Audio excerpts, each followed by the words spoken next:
তিনটা সময় সবচেয়ে বরকতপূর্ণ। বলেন কয়টা সময়? সময় বলেন কয়টা সময়? পাকিস্তানের একজন বড় আলেম আছে, মাওলানা ইবাদুল্লাহ খান সাহেব, ওনার অনেক সুন্দর সুন্দর বয়ান, এর ভিতরে একটা বয়ান আমি শুনছি।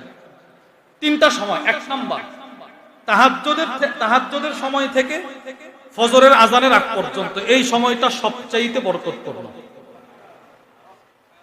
যত হেফজখানার ছাত্র হাফেজ হয়েছে এদেরকে বলবেন, ভাই তুমি তো মাগরিবের পরেও কোরআন মুখস্থ করার জন্য চেষ্টা করো, আসরের পরেও চেষ্টা করো, আচ্ছা তুমি যখন হুজুর ডাক দিয়ে ঘুম থেকে জাগ্রত হও ফজরের আগে, ওই সময় যখন তেলাওয়াতটা করো তোমার কাছে কেমন মনে হয়? তো সে বলবে, জানেন কি, আপনি নিশ্চিত লিখে রাখেন, প্রত্যেক হেফজখানার ছাত্র আপনাকে বলবে ওই সময় সারাদিন যে তেলাওয়াত করছি যত পেস লাগতো, ফজরের সময় ঘুম থেকে ওইটা একবার পড়লে পানির মতো ক্লিয়ার।